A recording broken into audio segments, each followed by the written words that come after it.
All right, well, welcome to an episode of Leaving the Pack. I am so excited today to have my dear friend, Dr. Tessa Koschel. She has a bio that I am very happy to share, but brace yourself, it is long. So, Tessa is a human performance scientist, a published researcher on exercise, cognition, and stress reduction, a professor at University of Denver, NSCA Northwest Regional Director, the creator of fitness therapy, coaching, and consulting, and the trademark holder of perinatal periodization and performance. She's also a former NCAA track athlete and a 10-year NCAA strength and conditioning coach. Grew up in a military family, married to an Iraq War veteran, ER physician, and a mom of two. I can't believe I got that out in one breath, but that's you. That's me. Welcome to the show. In a large nutshell, huh? But really, this is not like a standard guest interview because you and I share real history. You were my personal trainer during my pregnancy of my second child, Luca. Our spouses went through emergency medicine residency together at that time. We raised young children side by side during one of the most demanding seasons of our lives. And we witnessed firsthand the toll that emergency medicine takes on families and the impossible balance women carry as mothers, professionals, and partners to first responders. So we have so much to get into, and I am so excited. So you may know this, but it is a tradition before we get into any other question is to ask each guest, what the namesake of the podcast means to them. So my first question is, what does leaving the pack mean to you? And just briefly, how do you feel like that showed up in your life? Oh, I have to say this is twofold. I have to go twofold on this. One, leaving the pack, in my opinion, here in the history of what I do, is leaving behind what no longer serves you. Mhm. And that could be what you are natured or nurtured into, Right. and taking control of your life to know that that is no longer what is best for you, and perhaps it never was. So that would be the first part of that. I think also leaving the pack is a strong conversation towards women right now when it comes to you and I of we have spent a number of decades proving ourselves in the patriarchal mold of the workplace. Um, Hmm. And now we are leaving that to construct our own mold. And because the truth of the matter is that women have a great deal of responsibility beyond the 9 to 5 work day. Yeah, absolutely.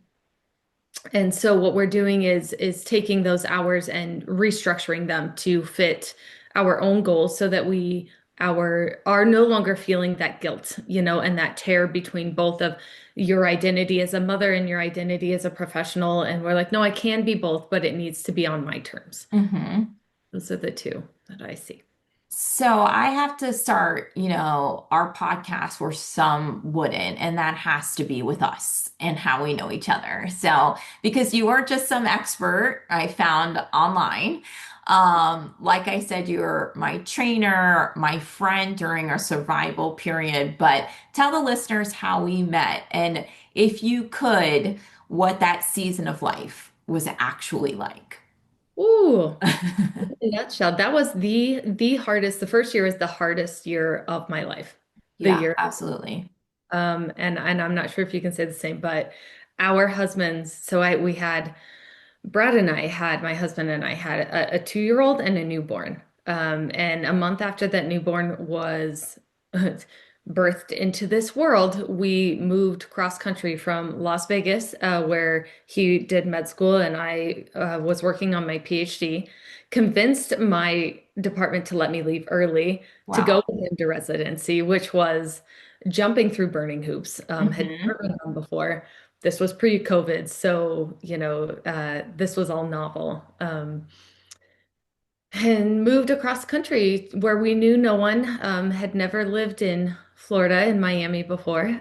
With Which is in a a different two. country already. Um, And then we both know, I guess we didn't know, and perhaps ignorance is bliss, but our husbands disappeared for like 80 hours a week. Oh, yeah.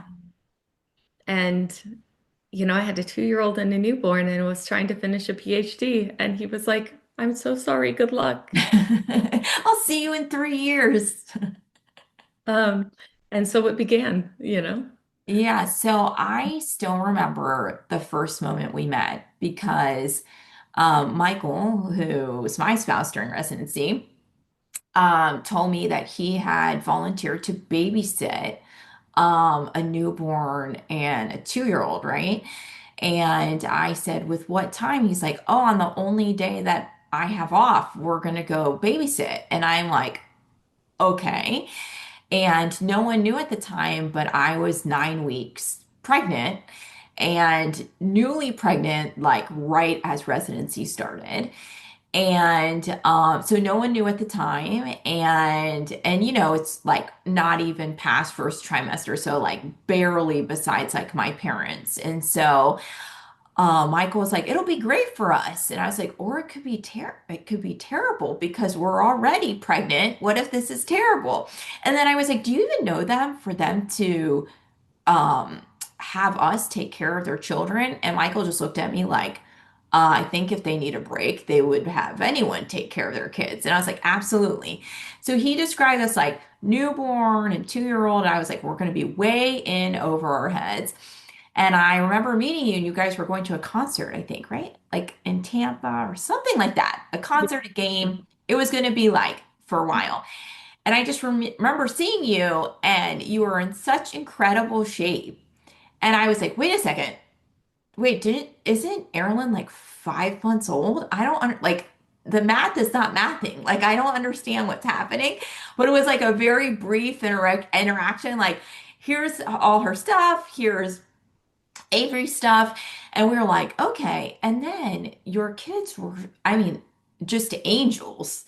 I mean, I still remember thinking that Avery put himself to bed the way that you see in movies. And I'm sure, and now I know how much that took as parents to get to, but as on the outside, as someone who never even experienced parenting, he told us it was his bedtime and that he was going to sleep. And all we had to do was like bring him to the room. And he said, okay, good night now. And I was like, wow, this parenting thing, we're gonna kill this. This is gonna be awesome. And then Erin was so sweet and just like very cuddly. And I do remember her being sick though. I think that's the first time I understood what a blowout was. And and then you're like, by the way, she's on antibiotics. I was like, oh, okay, this makes sense. But I remember walking out of the house and being like, wow, those kids were amazing. And holy crap, is Tessa ripped. And and Michael was like, she could train you when, you're since you're pregnant. And it's funny because I didn't do it with Anaya. That was our first year. And I think and we'll get into this, I think I didn't even have like an understanding, as we will talk extensively about what I could and couldn't do. And it was my first pregnancy. And so I just honestly was so overwhelmed in other ways that I didn't really think about it. But yeah, it's so amazing how it eventually brought us together. And so and we were living in this we were forged in the same fire in many ways. And I think when people hear our residency and they picture long shifts, they don't also picture two women like sitting on the floor with their children at 2 a.m. because their husbands have been gone on like 24-hour calls. So, wondering how we're going to hold everything together in such a critical time in all of our lives, right? Because also they want to be a part of that too. It's not like they don't want to be a part of that, they just can't, and there's frustration there. And as much as you can logically like realize that there's just constraints, you still are both living really like 24-hour lives and you're living minute to minute. What did that time teach you about what women are actually capable of? You know, that is a great, the definition you just gave is that is the year I found out exactly what I was capable of. Hmm. Being a mother of two, completing a PhD, which was always the goal, remotely, which was new and different. So it required a lot more logistically. Um, and and just realizing that yes, I can do it without him. I don't need him. I want, which Right. is A totally empowering. different thing. Hmm. Um, and so that year, I would not wish it on anyone. When people are like, "Oh, I've lived through the hardest, and that's how I came to know who I am."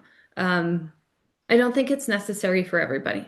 Um, You're well, like, like I don't think everyone needs, because sometimes looking back, I mean, do you think that season broke something in us or built something? Because I feel like that answer for me changes depending on what aspect of it that I look at.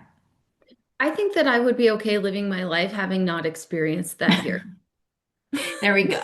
So broke something And and rebuild. built. Yeah. I think that it had to.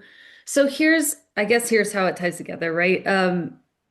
I did start my PhD, talking about it with the focus of learning about the neurological effects of exercise, right? I always knew that running and lifting and working out made me feel better, but why? Right. So this is why I left coaching to go on to my PhD. This is why I wanted to know the science, and so there I was 3 years into a PhD thinking like, this is it. Like I have all the answers. And then we got to this year and I could not run or lift enough to make it go away. Yeah. That angst, that anxiety, that, hurt, that weight, that heaviness. And I was like, there I am 3 years in, and I was like, I am full of crap.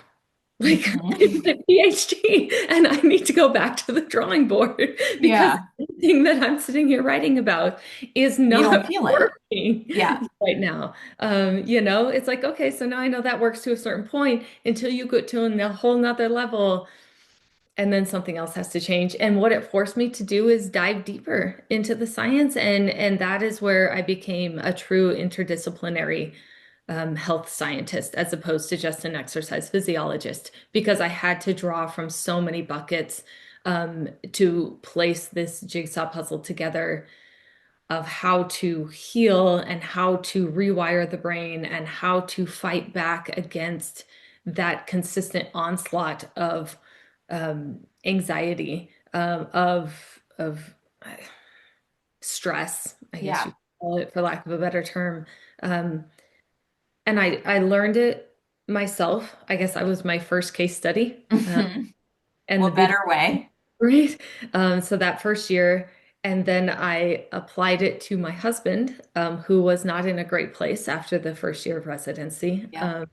The second year, and then I saw it come into fruition, um, and started teaching it to other people, and many other clients, like that third year in Miami, and just watched it take off like a brush fire, and saw a need that that I was able to fill by means that came through so organically. Hmm. And I so, remember the first year of residency, being pregnant, but also it was Zika. So for me, not yes, only did I lose Michael, I also lost like most human interaction because anytime I had to leave the apartment, I essentially, and in our apartment, which we initially got just a block away from Lincoln Road because we thought we would take breaks during residency. Um, was almost torturous because I could see people that were not pregnant, and who didn't care about getting bit by a mosquito, like walking around, enjoying life. And I was in complete like isolation where anytime I chose to leave the house, it felt like a choice. Like it's either whatever task or thing or keeping the baby safe. And I mean, it got to a point where, we lived in a doorman building, and Michael said, can you please at least just go get the mail? Because I think like our doorman's name was James, and he's like, I think James thinks that like I have hidden you from the world. And because anytime I would leave the front, I would be in full hoodie, like, I look like I was definitely hiding something, and I would run out the front door because I was afraid of mosquitoes. And this is like someone who was very social. Like before all of this, I'd be like, hey, how's your family? How's everything? And now I was just like flying by him. And until I popped, he had no idea what was happening. And then finally it was like, oh, and I was like, scared of Zika, gotta go, like running. But I just remember that first year just not being able to like place what was actually happening. Was it because I was isolated from people because of Zika? Was it because Michael was under a really stressful program and that's your partner and you can't really do anything to help them? I was pregnant, so I was going through like lots of first, but doing it on my own. And then I think when we met, sorry, when we trained, it was, 2 years later with Luca. And the world looked different in some ways, right? It was under different constraints, but it was the last year of their residency. And it was a whole other set of anxiety, meaning, like, for me, you were ahead of me with two kids. So I was bringing a second child into the scenario. They were still really young.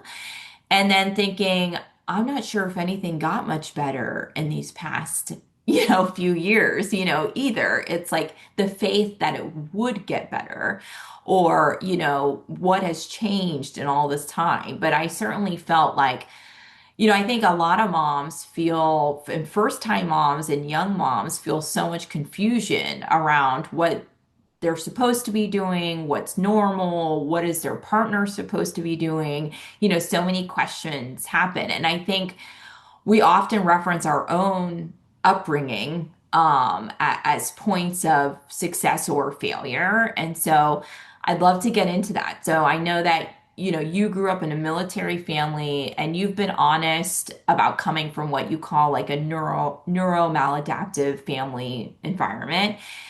And you said children from those homes, face a choice. You can keep screaming into the abyss or figure out cognitive control. So which did you choose first, and when did you switch? And what did that kind of mean to you in terms of tracing it back, like tracing back surviving childhood to what now is like your life's work?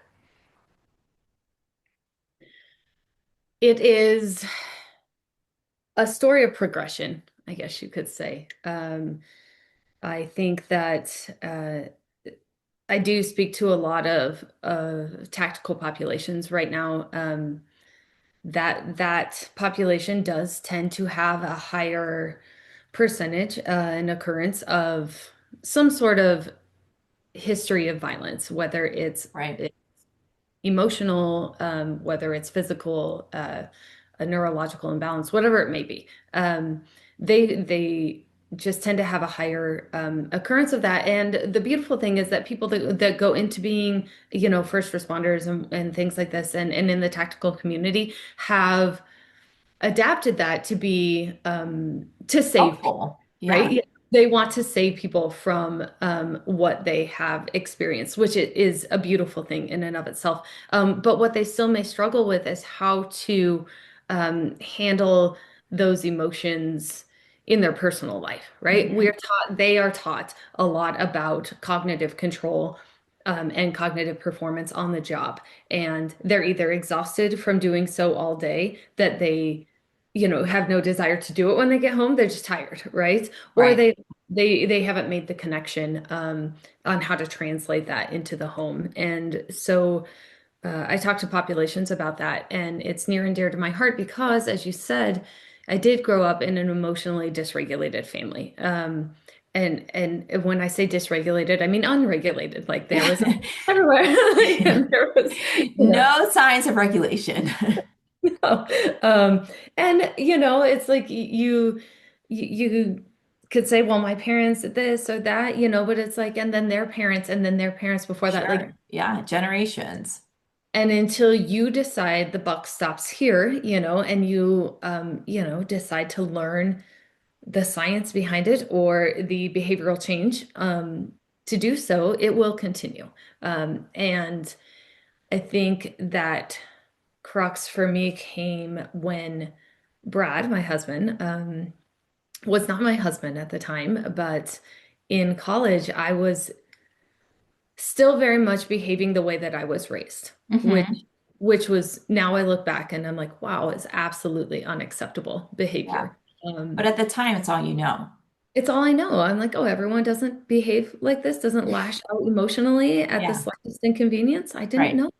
Um, and college kids make poor decisions, and I got in an argument with my boyfriend at the time after we had had too much to drink, and I was the one that became physical, and Hmm. I was the one that ended up in jail that weekend. Wow. Yeah. And Life it, changing.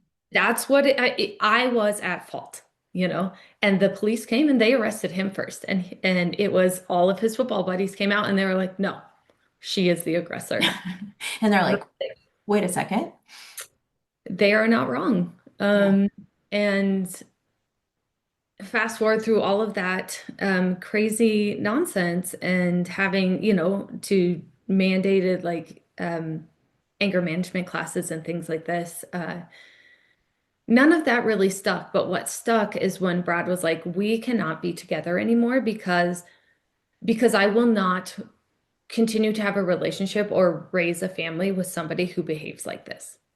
Wow, that's kind of unbelievable to think that Brad had the vision to even think about his future family and what that would mean. Like, has he always been someone that has thought about that, or was that something you guys were already kind of talking about, or was it just as eye-opening for him, right? Like, it's two loves of each other's lives looking at one another and saying, like, we're at a serious impasse, more than an impasse. Like, this is possibly not, a bridge we can get over if we don't really change things. I think that the timing was um, imperative in that we were in, that we were in college and undergrad for 4.5 years, so it was that final half semester that like we're thinking about the future, we're thinking about Yeah, where we go next and what do we do. And so, and it's like, do we move back to, the city, like back to where we grew up, like together? And, so those questions were on the horizon. They were being discussed. right. And And how long had you been together at that point? we had been together for 3.5 years, 3 years at that Yeah, time. so it's a very long, especially in college age, that's like you might Mhm. as well have been together for 10 years. So 23 now. So Crazy. it is crazy, but that was the point where, so that I guess what I'm saying is that was my first heavy indulgence into behavior change. Like Hmm. I changed this and in really some introspection, especially for a very young 20 something to say, okay, this is the behavior I know. And I had a decision then to hang on to this behavior that I know that I realize is not healthy. Right. I love engaging in it, but somehow it's part of my identity. And I think Hmm. a lot of people can step back and say that. This is what I do. I know it's not healthy. I don't know how to change it. And so then the next question was, well, then how do I change it? Because my other option is to lose him. And the Yeah. reality is, he's right. I also do not want my future children to be raised like this. So Hmm. there is the ultimatum, right? And I talk to my clients about a compelling purpose. What matters more than the behavior that you're engaging in right now? And to me, that was my future with him and for my kids. So So how did you know, like at that time, like the tools to start making a change? Was it tools that were forced upon you, like some of the anger management classes, or, some people like seek therapy at that time, they start reading books, or friends that have gone through similar situations? Like walk us through some of those first steps that you took towards, after finding your compelling purpose being the future with Brad and your future family. Like, what does that look like for someone who didn't grow up with those tools? Um, so you'll laugh at this. Do you remember long ago, about 20 some years ago, there was behavior change modification technique of snapping a rubber band on your Oh, wrist? yeah. I Do you think remember that? I people hope still I'm use not saying that. maybe, well, Yeah, maybe age ourselves. But so I had remembered that we were both psychology majors, as that helps. as that is.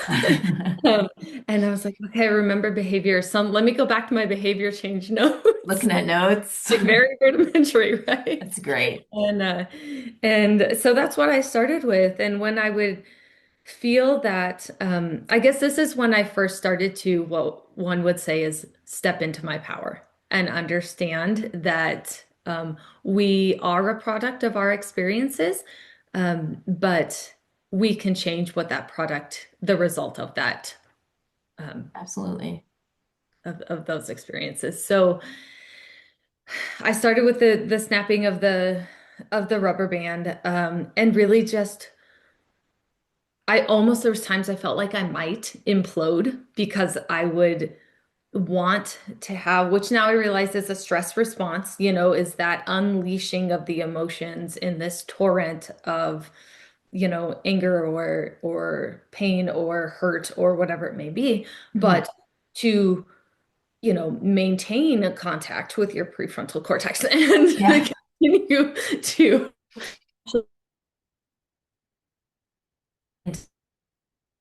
and what is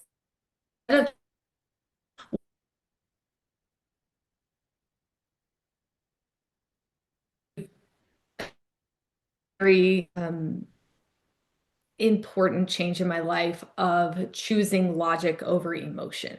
Hmm.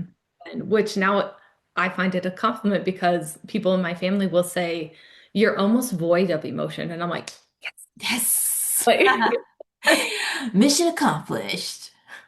So, but yeah, it was very difficult, as a 20 something year old. But what I mean, a compelling purpose is a strong, it's a strong motivator. Yeah. So you were an NCAA track athlete before any of the degrees or research. Knowing you the way that I do, I've heard you in many ways say that running, and you referenced it before, it was like your first form of therapy long before you had the science to explain why. Was a track like the first place you felt like yourself? Absolutely. I think it was the first time that I was out of my head. I think Hmm. that moving and whatever sport it was, if I was, and I think that's why I did all the sports. It was an escape. Yeah. Before I knew that it was. It was when I wasn't worried about walking on eggshells or, and it was a positive funnel for the emotion. So yeah, it was a safe space my entire life before I realized it was. I mean, when you met Brad, in what year of you being together did he go to Iraq? So that was the year after we graduated from undergrad. So he's non-traditional in that aspect, where he did undergrad first. Mhm. Um, and, he's an all-American track athlete. He's captain of the football team, like very successful student, successful athlete, got out and then had a loss of identity. He's like, and now what? He's working in, a sporting goods store. Like what he's like, this is it, this is it. Um, and he decided he wanted to go into the military. His mom was a flight nurse. She's a very established trauma nurse. He spent his childhood like pretending to be like the actors that are like bleeding out or broken bones. Since he was a young age, so this is what he grew up with. His mom was always amazing, very intimidating woman to meet in college, by the way. I And can't imagine. oh, my mother published multiple articles for the American Journal of Nursing. I was like, okay. She saves And people's lives. that's now what Avery's going to tell his future person, but full circle. Full circle. Amazing woman. I love my mother-in-law. But he decided then, he's like, I think so. Anyway, I think that seed was planted long ago for him, right?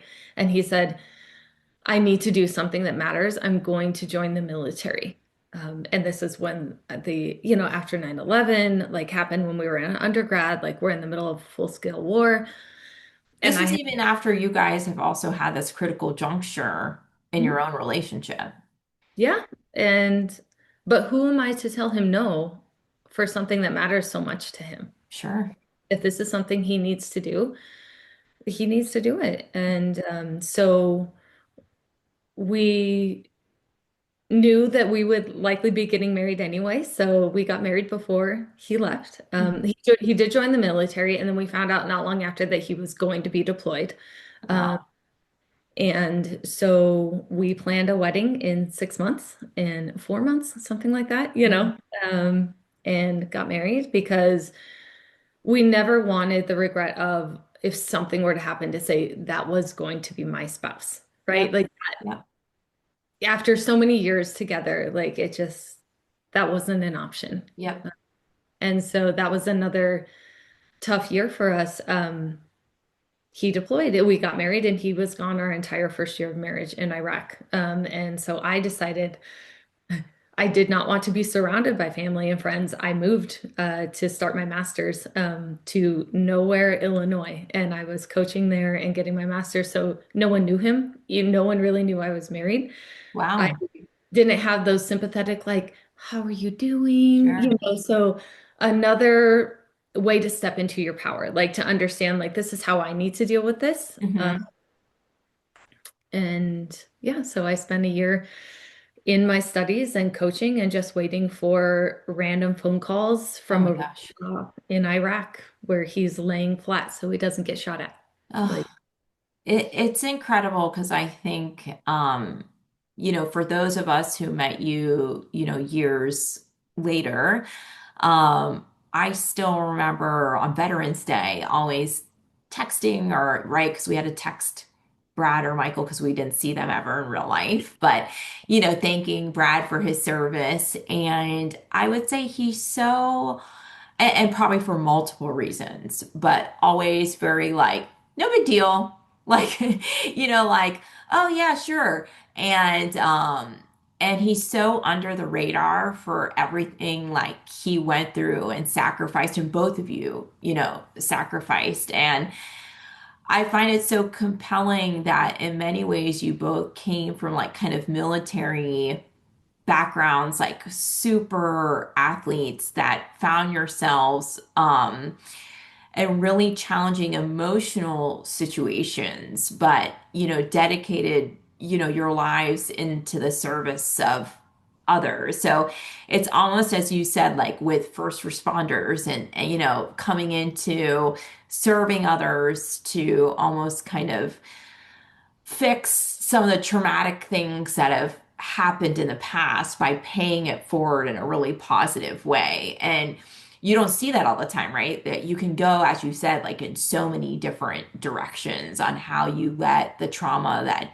you've undergone really show up in your everyday life. And it's interesting because I know you've said before, like as you've gone older, I think it was on your 36th birthday, you mentioned something like you looked back at who you were at 18 and realized like your core self never really left, like your yeah. passions, your fire, your voice. I know that you've talked about how we buy into this lie that we kind of have to shrink our passions into bubbles in order to be responsible adults.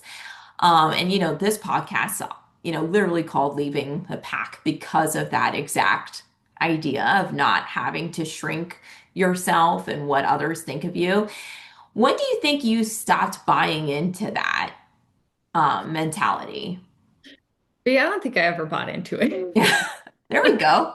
Honestly, I was like, um, I had a lot of people in my life tell me, you can't do that. You can't do that. You can't do that. Starting in high school, they're like, oh, you can't be a power lifter and a cheerleader. It's like, yeah, I can. Why not? Why not? So, like the practices don't interfere. You can't do all the sports and do this and, all the extracurriculars. I can. Why not? The schedules don't interfere. So, people like to tell you why you can't do things and why it won't work out. And that would continue on. You can't have babies and get a PhD. Oh, you can't raise babies during residency. You can't. And like, I mean, our conversation we just had, no, perhaps not the best decision, but difficult does not mean impossible. Yeah, And absolutely. so I think that, people tried to tell me, I'm like, oh, Brad's like, oh, I got into med school in UNLV. I'm like, great. They have a really great ex-phys program. I'm going to go talk to them. People are like, you can't just walk in there and tell people that you want to be in the PhD program. It's like, why not? Hmm. That's exactly what I did. And I Yeah, was 9 months pregnant when I interviewed for that program. damn And straight. they're looking at me like, can you, they're looking at my belly and they're looking at me like, and I'm like, Thinking of all these questions that they technically can't ask you, but hope that you can read on their face. yes. And I'm like, I got this, you know? Yep. You can't bartend your whole time through and have babies and make it work to go to school. Why not? Yep. Yes, I can. Yes, I can. I think it's interesting, right? Because we're both in our 40s now, and I know that you've said like the midlife crisis is really just retribution for having abandoned ourselves. And I think that's one of the most like leaving the pack things I've ever heard. Can you expand on that idea? So, yeah, I'm sorry. Okay, repeat that again, please. No, just this idea like that a midlife crisis is really just retribution for having abandoned ourselves. Like in some ways it's the opposite is refusing to let the world edit who Yeah. you are. Yes.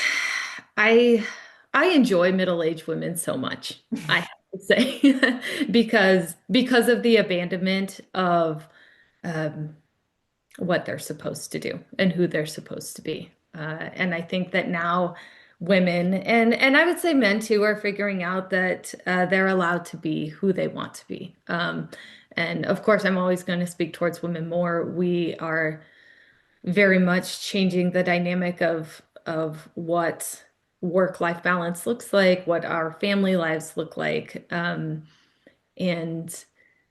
I think that many of us start out trying to follow in the steps of what we have seen to be successful. And for us, that looked much different than what it looks like now. Uh, Hmm. and so I think each generation is a step forward to where they start, and maybe people, hopefully women, younger women that are watching this or listening to this will get an idea of what they can do, and then they're going to take it a step further, which is I wholeheartedly hope our daughters do this. Oh yeah. They're like, okay, so our mothers did this, our grandmothers did this. I'm going to change it to be even better to do this next thing. Hmm. And I think sometimes it takes a decade or so to come to an understanding of what those needs are, how to fulfill them. But I think the important part of that is continuing to listen to yourself, and not just push down the constant itch that something's not quite right, Hmm. and just be like, no, this is life. Like, this is what I'm supposed to do. No, listen to that. If something is not right, change it. And Yeah. if there's anything I want my kids to know, it is that, like, you have one shot, it's like is right now. So don't delay it. If you are not comfortable with something, change it. And Hmm. whether that takes a year or 10 years, but don't become deaf to it. I've been seeing it a lot on Instagram now, this thought about reparenting ourselves while parenting our children. What are your thoughts on that? am in a constant state of reparenting myself. I think that you and I are both having conversations with our children that we never had as, Oh yeah. that were never had with us as children. Brad and I have always come to our children in the opinion that they are equal parts, equal respected parts of this family. We hold them accountable, stating that our job is to raise them to be good partners, good members of society, to when I ask them to clean up after themselves, and I explain to them when you are a roommate, when you are a spouse, when you are a parent, what is the expectation of all members in your family? Hmm. What is the expectation of your spouse to you and you to your spouse? Would you leave this here for your spouse to pick up? And they're like, no. Like, then do not leave it for me. Yeah. Oh yeah. And Good call. when you are a parent, you know, will you want to put yourself last all the time and not go to the gym or, be the one to just pick up all the stuff and not say anything? They're like, no, that's not fair. I was like, then hold yourself in that high standard. Also hold me in that high standard. Hmm. So it's just it's an explaining of like this is why we're teaching you to be like this, right? Because you are going to be a contributing member of society at some point. So to not we have never said to them because I said so, Yeah. because you live under my roof, because I pay the All bills. these No, lovely phrases from our childhood. because you will become an adult and I don't want someone else's pain in the butt. Yeah. Is why. I just think it's so interesting how much talk there is now about like our generation of so many people, and obviously not everybody, right? But like so many people who have decided to change how things are being done with their kids. And, our only hope is that our kids will even do better than us. But I have certainly found myself in first of many conversations that I never had also. And so I am experimenting as I am doing, and just hoping that it's actually working, and I think the one thing I've realized that I do at least is to even just voice that this is the first for me. Like, Anaya is 8 years old, but going on 21 in terms of like her capacity for emotional conversations. And, Luca is actually very sensitive, like emotionally attuned. If my face even changes, he's like, "What's wrong, mommy?" Like he's constantly soaking in his environment. But one thing I've also just tried to do is say, like, when I'm unsure of like what the answer is, or if I feel like something that never happened to me was to actually apologize when I realize I'm stressed and it's not them, or that maybe I did say something and it's actually not the right thing and I need to like course correct. But just modeling in that way that like we're also people, like even like what you said, even now, if I have to take a break or if I feel like, showing them being your mom is very important to me, but also, being someone that succeeds in other areas of my life is also important to me, as I hoped it would be for you when you're in these shoes, which is very different than, I think probably how we both, grew up. It was, it's funny because even our parents had to get used to us stopping adult conversation when our children would come up and politely say, "Excuse me," but they wanted to say something or to ask, and we would say, "Okay," and like stop talking to the adult and say, or sometimes it would be like, "You need to wait, we're having a conversation," or other times it'd be like, "Okay," to the adult, "Hold on just 1 second," and hear the child. And that was so different than not only how our parents were raised, but how they raised us, right? Especially for some of our parents, it was really like children are to be seen and not heard. And, they're kind of just in the background and they're going to follow our rules until they no longer live here. And it's so different than how so many children are being raised today, but we teeter both generations of, there's so many times even while I'll have to catch myself and I'll be telling the kids, like, when I was your age, I didn't have an option of what I wanted to eat for dinner. I was just gonna eat whatever was for dinner, and if I didn't eat it, that was it.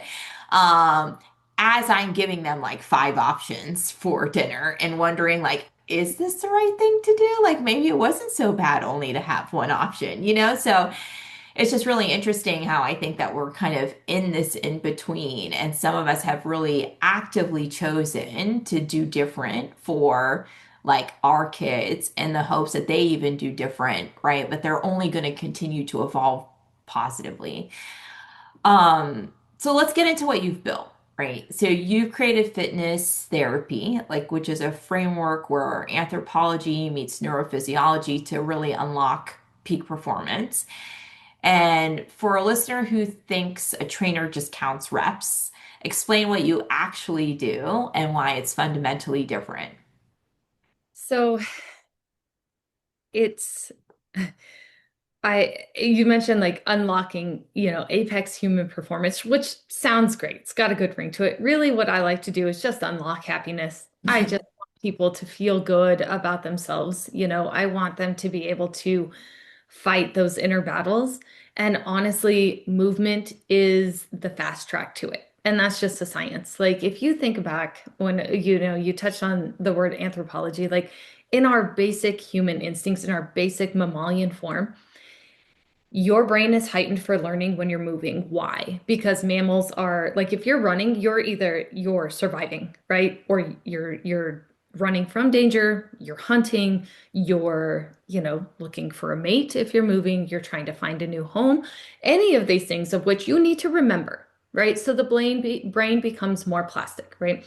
And it continues to stay so for a short duration after that movement, right?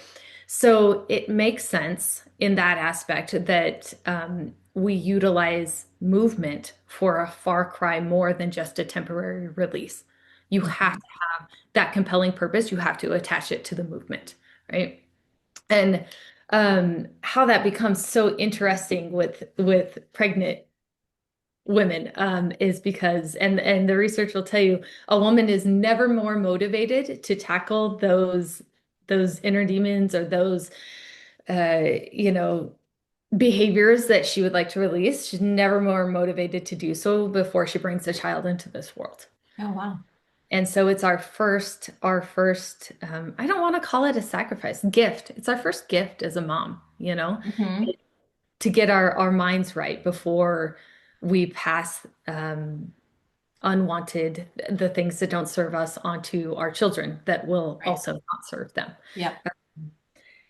And and so yeah, that's what I do is I teach, basically pregnant women and tactical populations how to use like those very intense high intensity intervals um, to train the mindset, right? To make the decisions that you want to make the other 23 hours of the day. Because what happens, when the body's under stress, and this is an interesting thing, I want people to listen that are listening to note this in themselves. How people react emotionally during a very tough workout is often how they react under stress, under Hmm. emotional duress. And Hmm. so you can train that reaction. Like you need to listen to your inner dialogue. And some people want to withdraw.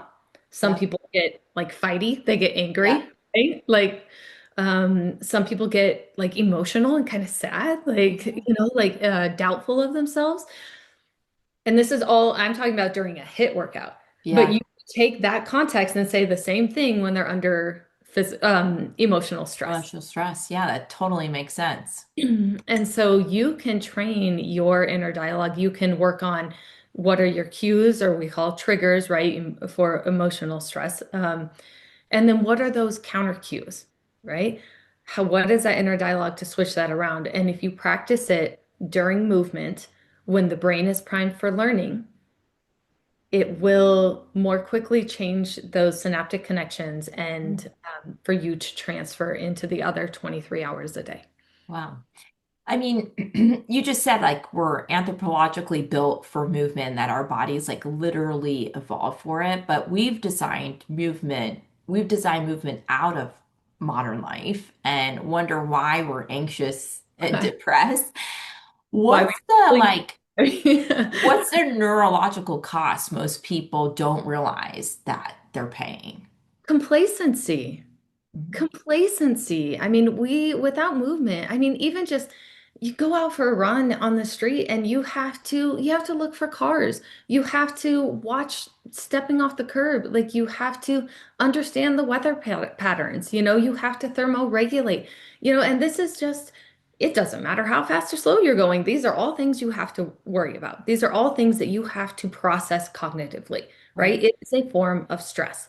And it is a form of awareness. It's a form of self-awareness, right? You have to handle what's happening in your body and decide, do you continue to push or do you back off? There's no right or wrong answer on that. It's just the fact that you have to make that decision. Hmm. So these are the small awarenesses, these are the small neurological things that are happening in any workout. Whether you're going for a run, whether you're on a treadmill, whether you're lifting weights, like you are making constant decisions and constant awareness about your surroundings. Hmm. I mean, you've said that cardio is to quiet the noise, to calm resistance training is to empower. As someone who you trained through pregnancy, I felt that distinction in real time. Can you walk listeners through how you prescribe movement based on what someone's brain needs, not just their body? Absolutely. So there is the way to have a client continue down a positive path is that it is enjoyment, right? You have to find what they enjoy, right? If I've had clients that they don't like to run, right? So I'm not going to take them on runs. That's my happiness. That's not necessarily Mhm. yours, but there's usually something else that they like, right? And whatever that may be, we can explore that. So it's not the modality, it's the movement itself, right? So I guess my prescription and my focus comes on what makes you happy. When you think about it, you're like, yes, I would like to do that. I like to go to the gym and do silly things like climb ropes and, do obstacle course runs and try to do the Ninja Warrior stuff that my children do because I want to be an athlete forever. That's fun to me. Some people are like, absolutely not. I don't want to compete. I don't want to do any of those things, but I really love yoga. You know, Yeah. if you try and put me in some of those yoga poses and tell me to sit there for 60 seconds and hold it, like I will be trembling and shaking and sweating and damn near crying. I get it. Yeah. That is a workout in and of itself. So there's no right or wrong there. It's just if you can get yourself into a level of discomfort cognitively and physically, I can work with that. Hmm. Whatever that, but it's something that you have to be compelled to do. Yeah, I feel like our sessions, I think I always said they addressed like whatever mental state I was in, and it was not just physical fitness. Like I could feel over time like a mental transformation beyond just like a physical change. And I think it was so powerful in those moments to feel like I came in feeling a certain way, even sometimes just being like, I don't even know if I can do this today. Like, I don't feel good, like physically and emotionally. And I give you so much credit. You always could unlock kind of like what would be something that would just put you in a better mental state because then the physical will come. So, sometimes it was like, we're going to do a light jog because it's beautiful outside and we can talk when we're doing it because it's going to be light enough that we can get two things done. And, or like, we're going to swim because you're feeling really just like you can't do the weight training now, but we're going to make it challenging enough that you're going to feel really like good about what you accomplished, and I think you do it in such a seamless way that you don't even realize that the mental is changing with the physical, but I always felt like not only that I had accomplished something challenging physically, but that I had also gotten over some like mental hurdles, in the meantime. And I know that you also talk about like cognitive control. Like you've presented on this topic, it's become your signature topic. And I think most people think like mental toughness is just grinding harder. Like, what does the neuroscience actually say about how we build the ability to regulate our thoughts and emotions under pressure? Sure. So, real fast, I'm going to rewind. We'll come back to the cognitive control component. But when you're talking about deciding for your workouts, there's one workout I so distinctly remember with you, V. Oh Um, gosh. because woo, I was like on fire. You had gone to the spa, and the Oh, lady had made, now you remember, some oh, I really remember that. little comments about you. Yeah. And there you were, you're working out, you're in a good place mentally, you are absolutely like stunningly beautiful, like just you were in such a good place. And so for some stranger to come at you, which the world tends to do with pregnant women, to have no filter and just word vomit on us, all of their unsolicited opinions. Yeah, just for the listeners, I was at the Fontainebleau Spa about to have a really nice massage, and someone that worked there in a crowded elevator could not stop commenting on how huge she thought I was and that I must be having twins, and just kept going to a point that strangers surrounded me when I came out of the elevator and were just like, "Are you okay?"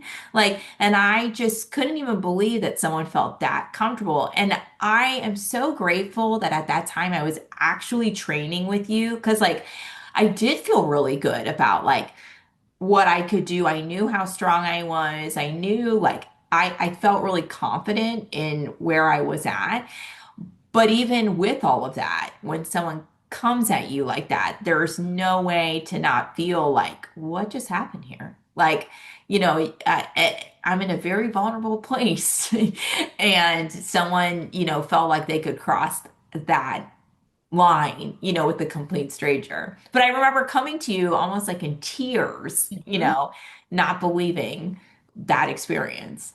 And so what we did that day is like, because more like the more you talked about it, the more frustrated you got. And just saying, you're like, but I know she's wrong, Yeah. like it's hurt initially, but you're like, but also, what the heck, Yeah.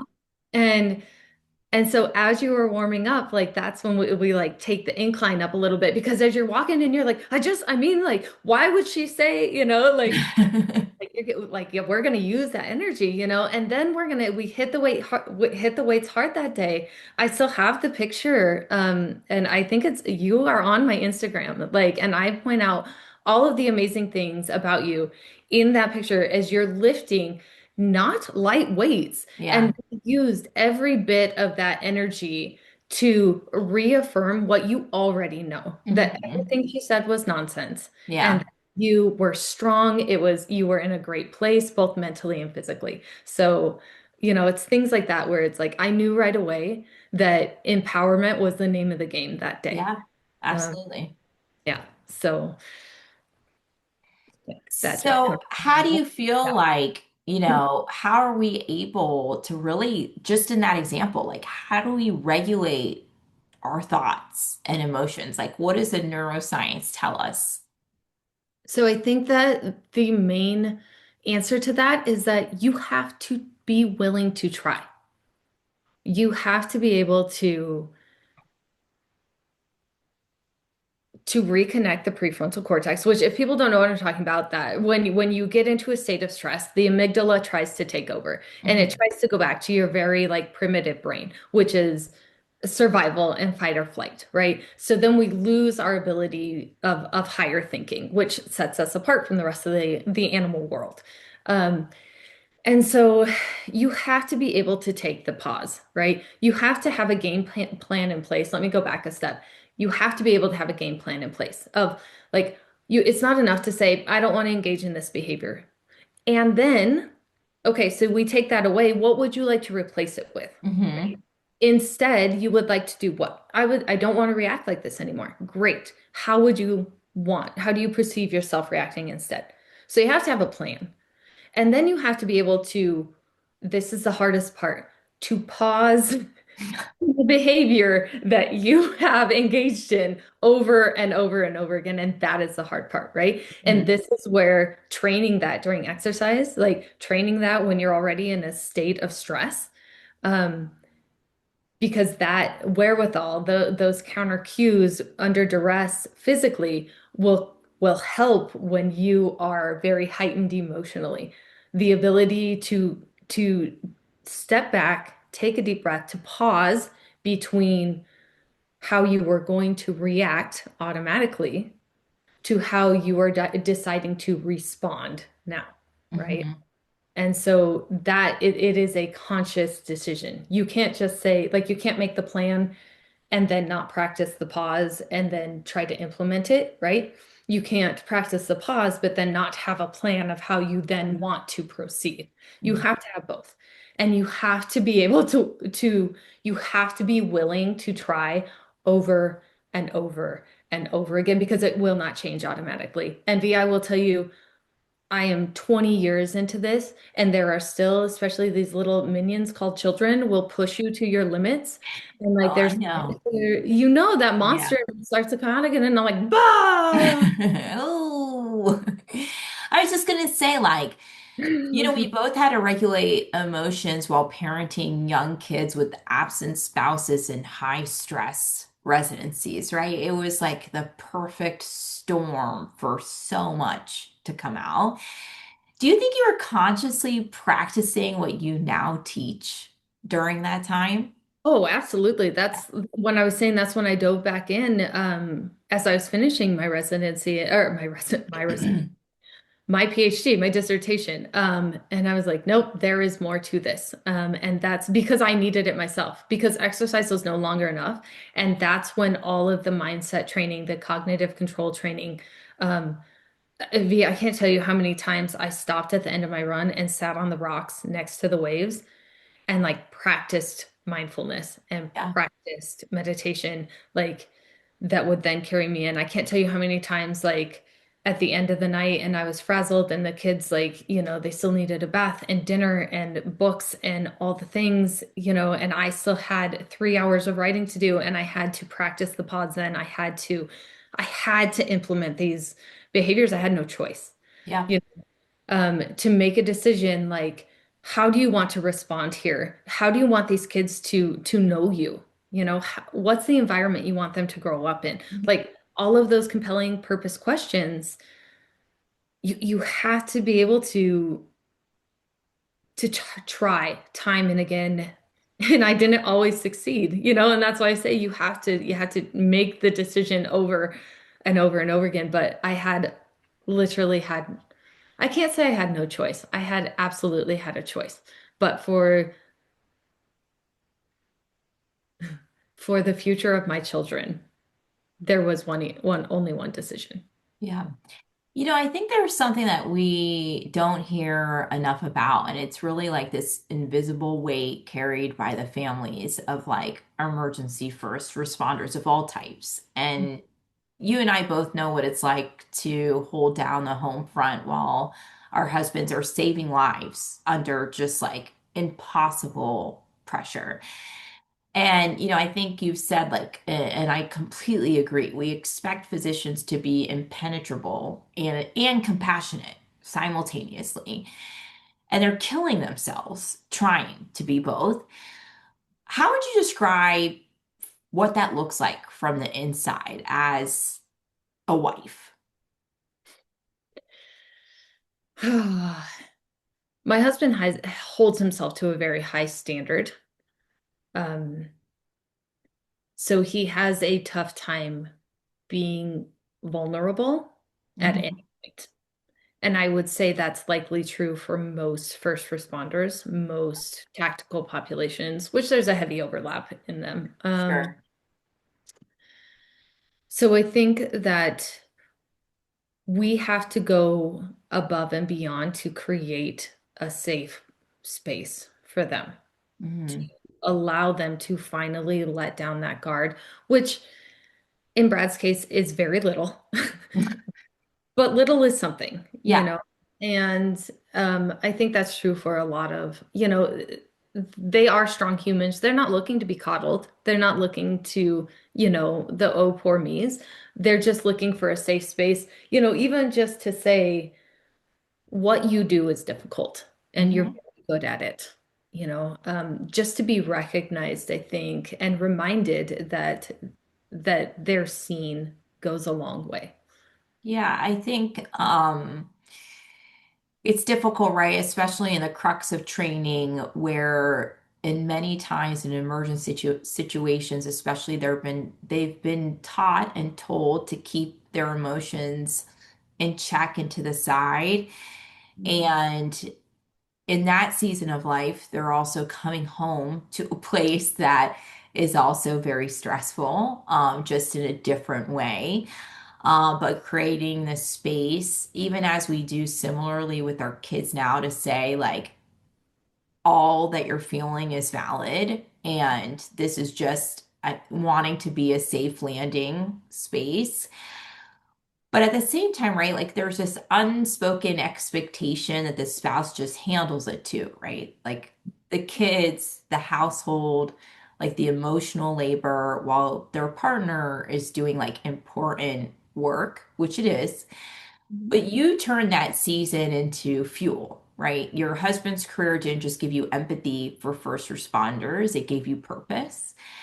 And how did watching him practice like emergency medicine shape the work you do now with tactical populations?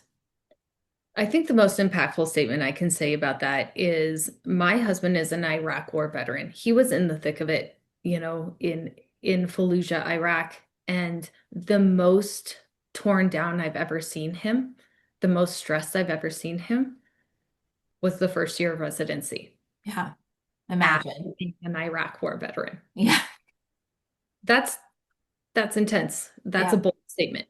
That is the level of what they are handling. Um, As the only hospital in Miami Beach as well. Yeah. Very, very busy. Hmm. Seeing it all. Yes. And so I knew with him, like, I knew that he would be my greatest challenge as a client, right? Hmm. Because there were layers and layers of um, what he was dealing with. And it also made me realize how the inner workings, I guess, intrinsically, how they process, Hmm. right? Because it wasn't just Brad, like it was speaking to that group of residents and Everybody. Yep. watching everybody sort of respond the same, right? That um, I knew that there was a clear pattern, which helped me to help create a pathway out of it. Hmm. So, yeah, experiencing firsthand and being compelled to do so by someone that you love so much and seeing them hurt, Yeah. he lost 15 pounds that first year Yeah. Unbelievable. of just he was like I look back at the pictures now and I'm like, "Oh my goodness." Like um yeah, so for something to impact someone you love so intensely and to know that you can create something that will help them out of that, Hmm. right? To climb back out of that abyss that they have been plunged into, is pretty empowering, but it makes you want to do it correctly and then help everyone else that you can who may be experiencing that. Hmm. Um, when you spoke at the Women's Tactical Human Performance Summit in OKC, you were in a room full of women Mhm. navigating worlds designed for men. So that includes like military, fire, EMS. What conversation needed to happen at that summit that wasn't being had anywhere else?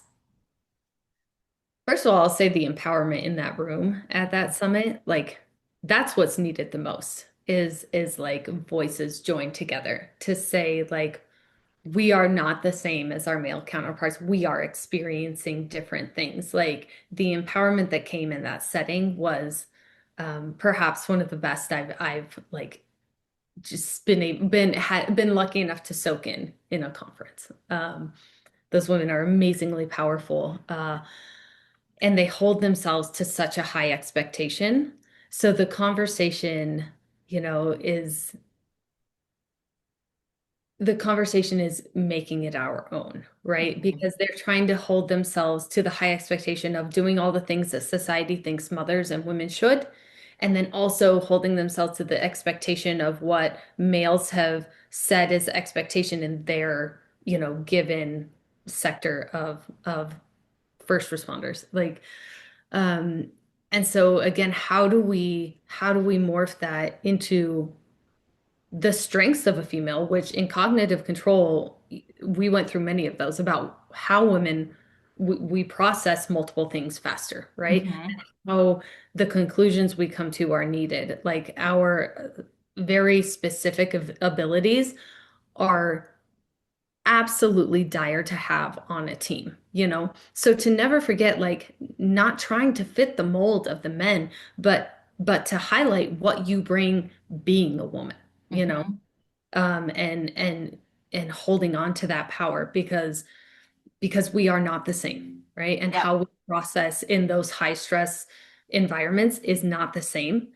And they because of that, they're like the gold card, right? Like we need that on the team because we all know like groupthink is a thing and you need to Oh, have absolutely. sees it differently.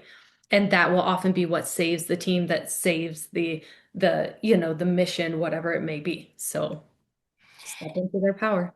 I mean, speaking of powerful women, right? Like we've discussed, like you trained me through pregnancy and the way you approach it was completely different from anything I've heard from anyone else. Just refusing to accept that pregnancy meant being fragile. And you've since trademarked perinatal periodization and performance and published it in the NSCA Strength and Conditioning Journal. So, for our listeners, what is perinatal periodization and why are you calling pregnancy the ultimate game day? So if you look at, okay, so periodization is it's a well-known form. It's what we use as strength and conditioning, whether you say linear, non-linear periodization, like people are like periodization is dead, it's not. Anyway, basically it's how we create a program for the year for our athletes, right? Mhm. So periodized training schedule is you have off season, you have preseason, you have in season, you have postseason, right? It goes back to off season. And then you create your when you want to peak, and your different sections of where you're working on endurance or muscle endurance or strength and then power and explosion, right? And recovery. So that's what periodization is. When you look at the pregnancy timeline, right?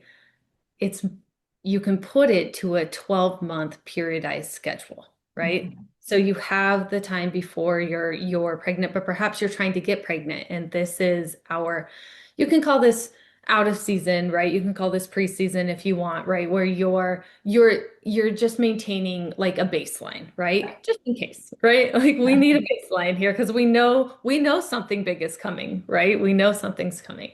And then you have that first trimester, right? And now we're early in season, right? So now we need to build our baseline. Like we need to build that foundation of the triangle where we need to have that endurance. We also need to start working on our strength, right? So we Mhm. do some muscle endurance here. And even for women who are previously trained, like we generally they will have, and they'll tell you themselves, they're like, "Ooh, yeah, I really love to lift weights. I am not big on cardio, you know?" Yeah. And it's like, well, let me explain that in labor usually lasts 8 to 10 hours, or Yeah. like let me explain that you're going to do repeat high intensity intervals for anywhere for 20 minutes to 3 hours. And those It's intervals are time to going get ready. yes, the rest time in between the intervals are gonna get shorter, Yeah. and it doesn't take long for women to be like, you are right. Yep. And so to sit there and tell women like, you're going to endure something where your body is going to have to be working for likely around 8 hours minimum, sometimes six, but generally a while. Um, and then it's only going to get more intense because then we're going to go from that like endurance part into these high intensity anaerobic intervals, Hmm. and that's going to last likely for hours. And so to tell someone that this is what they're prepping for, and to say, but by all means, do not physically train for this, Yeah. just sounds utterly ridiculous, Yep. right? Like, so it's like telling someone who's training to run a half marathon, like, you probably don't need to work to train for that. You're fine. Just take care of yourself, rest a lot, drink lots of water, don't get stressed, and then just go out there and do your best. But there's so many, right? Like myths or outdated pieces of advice pregnant women are still being told about exercise. Because I remember hearing things from other people that directly contradicted what you were having me do, but you were right, right? Like I felt that even in Luca's labor experience and recovery. Like I was like, it was night and day from what I experienced with Anaya, in which I really did not do much training, So it's so interesting firsthand to see how different that is. Well, and the great thing now, I have to give accolades to the many amazing labs that we have that are run by women around the world now. We have them in Canada, and we have them in New Zealand, and we have them in the US, and we have them in Australia, and like all over the world, and they're all almost all run by women. So women that, have grown up saying, we do not have enough evidence on this. We know this is incorrect. Right. And we know that these parameters are based on an extrapolation of patient experiences, not on actual scientific research, right? And so we have women changing the game on that. And these labs keep producing the evidence that shows like, yes, like women, not only is our thermoregulation not impaired, right? It's heightened. We have a heightened ability to thermoregulate when we are, right? Like, yes, we can exercise at heavy loads. We can exercise at high intensities, and the fetal response is not detrimental, right? We and the maternal response is not detrimental. Like we have almost a heightened ability, right, to come back to homeostasis. Like so to be able to actually provide evidence to women, right? To say then like going back to the periodization to say, okay, now you're in second trimester, that's what we call our golden trimester, right? And we can hit it hard. And like, yes, in that time, like we can work explosive movements. We can work power movements because what do you think a contraction, not a contraction, but pushing, right? Mhm. When that physician tells you it's time to push, you want to be able to activate the muscles that need to Yeah. be activated. And you want them to respond strongly, Yeah. trained, right? So that you're not pushing forever, right? Like we want efficiency. But you also need to be trained that in between those contractions, one, you need to be trained to breathe appropriately through physical stress, physical duress, and Hmm. you need to be able to be trained on heart rate recovery and breath recovery, right? To um, conserve energy through that entire process. These are all things that can be trained like in that T3 second, like T2 second trimester and T3 third trimester. Like third trimester is when we're peaking, right? Third trimester, like we've gotten the work done. We got the base done in T1. We've gotten that power and explosion component in T2, which also we know with athletes, what does training power and explosion do? It helps minimize injury risk, right? Hmm. So that's the same thing we're doing for our pregnant population. And then T3, like we're peaking, we're ready to go. Yeah. So that whenever this baby decides to come, she's going to be efficiently prepared for that, for childbirth. Hmm. But the strength and conditioning world is still like overwhelmingly male. So when you walk into a room full of strength and conditioning coaches and start presenting on perinatal performance, Mhm. what's the reaction? Like, has it shifted since you started pushing this Oh, conversation? Because you created a lane that absolutely. didn't exist, or you refuse to wait for permission to talk about some of these topics. So I love this because what this serves as is a bridge for males and females. And I think it's a way that coaches can approach, like, and males can approach pregnancy in a way that they're comfortable with, right? And as an empowerment point to say, like, to stop saying, like, yes, they're worried about us, and that's human nature, for them to want to take care of us when we're pregnant. Like, that's an intrinsic, like, predisposition that for perpetuation of the species, right? That's in there. But it's approachable. And I think the males have responded tremendously, not only to the perinatal component, but also like menstruation and perimenopausal, like all of these topics on women. There are so many men that are sitting there in the front row, not just for their athletes, for their wives, for their Yeah. sisters, for, their mothers. Like, they want to know because just as physicians are approached, like, our husbands are ER docs, but someone's going to come up and be like, I have this weird rash. What is this? And they're like, Yep. I'm not a derm. I don't Right. know, but Right. when, as a strength and conditioning coach, people are going to expect them to know about all of Everything. these facets, yeah, Yeah. all of these populations, and they're more than willing to learn. They want to know. They want to know how to be safe and how to be knowledgeable. And I think it's more so cliche now to be a male resistant to it, Hmm. to learning of it, than to be one who knows they absolutely need to know about it. Yeah. So, yeah.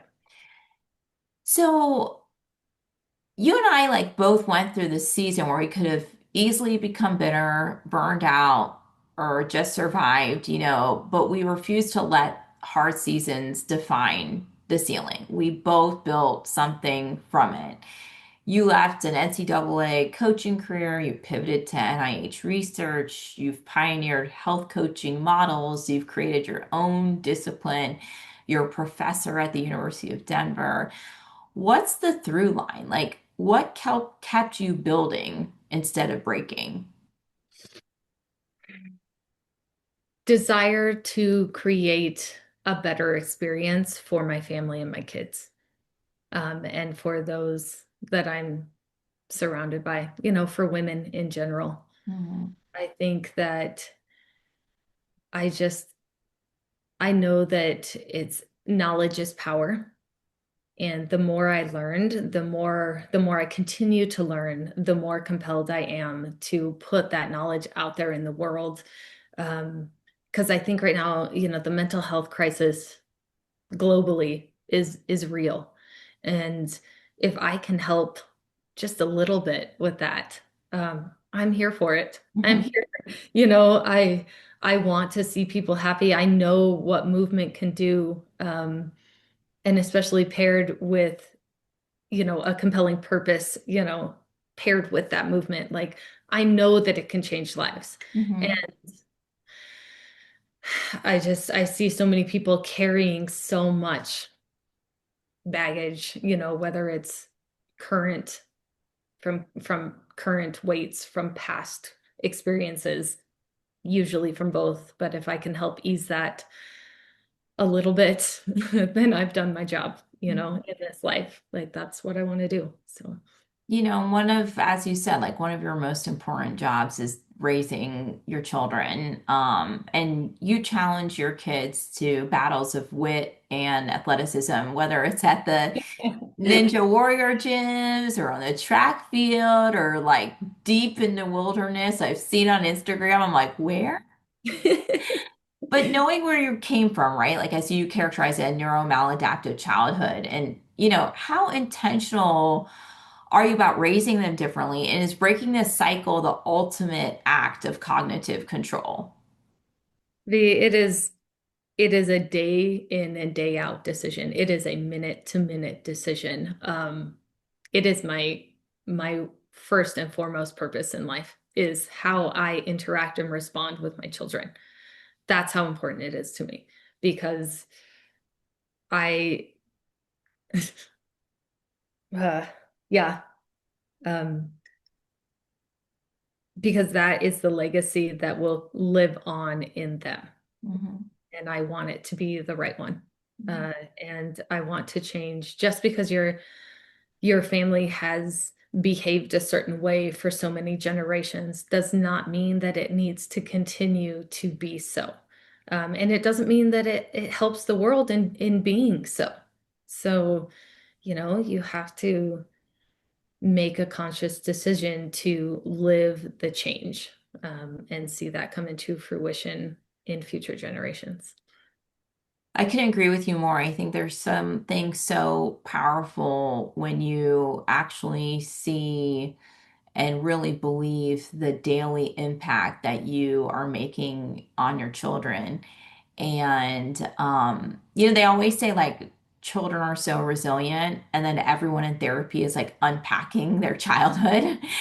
I have never doubted like how much the small things that appear small can make like a lifetime impact, or like, and obviously the big things that they may remember, and how important that job is. And we may not always get it right, but I think what's most important is like the thought and effort and just the true desire, as you said, to um, make them better, and hope that they're living a life of integrity. And in that, like, we will see our the results, right, of all the work and how they live their lives. And I'm sure you've had full circle moments when you hear them, um, quell an argument based on skills that that you taught them. Or I've had them tell me things where I'm like, you're completely right. I need to check myself.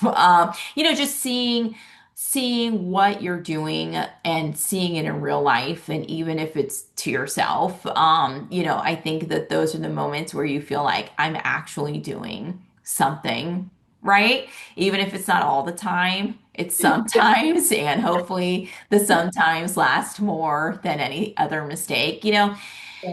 But like, to someone that's listening to right now, and they're in the season we were in, like young kids, a spouse in a demanding career, feeling invisible, wondering if their own ambitions even matter anymore. What do you want to say to her? It's temporary, Mhm. but the decisions you make are not. So the situation will pass, but the relationship and the resiliency that you choose now will be sustained. So, so choose it for you, you know.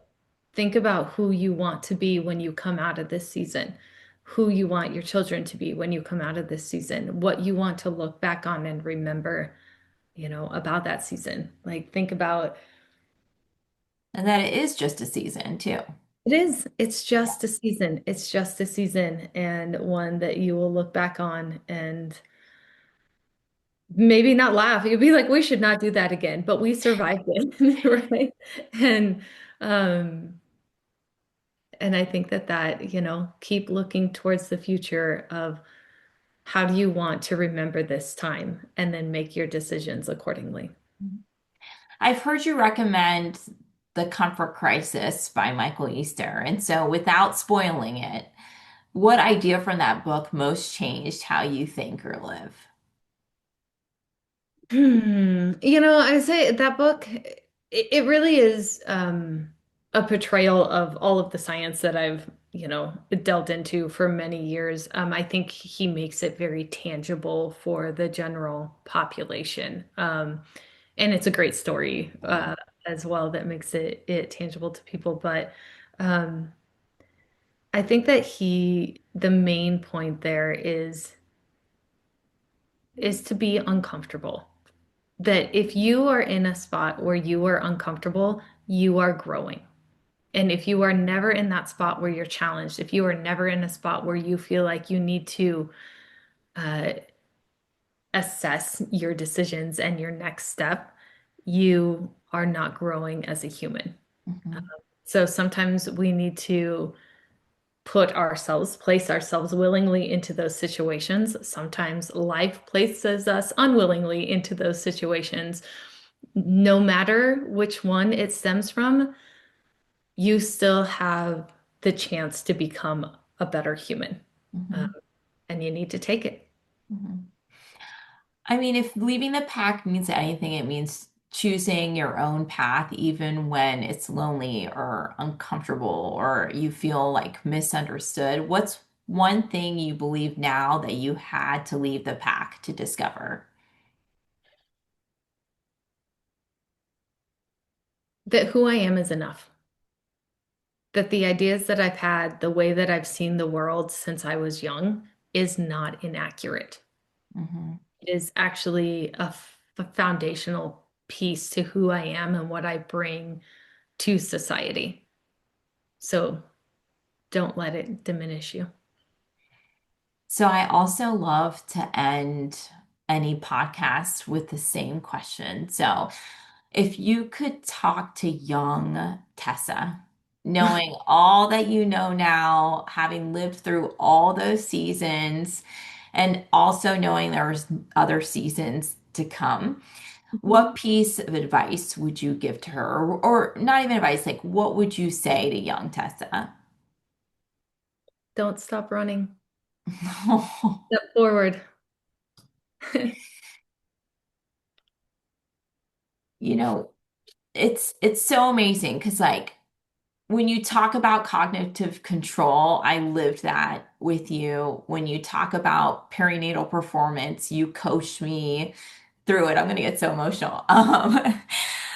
Like when you talk about like physician and first responder wellness, we both watched our spouses endure it. And I just feel so grateful for this conversation to witness all that you do to empower others, as your friend and like fellow mother and fan.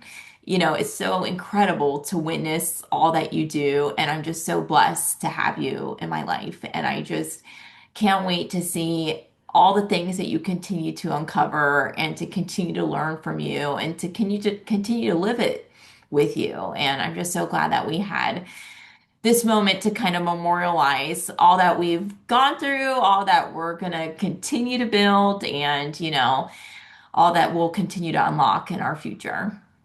Well, thank you for this, like being able to have this conversation. It's women like you that are just breaking ground right and left. Like, gosh, these are the women I love, that are pushing boundaries, that are saying, no, I'm gonna do it my way because my way is it's good. It Yeah, works. The world needs it. The world needs it. And it's not just that I can, but people want it. And I think that when we surround ourselves with, when I surround myself like these conversations with strong women, it only perpetuates all of our success, and it makes others feel seen and heard. And I think that's the greatest gift that we can give on days like today. well, absolutely. Thank you again. And until next time, I Yeah, love you. thank you. Love you.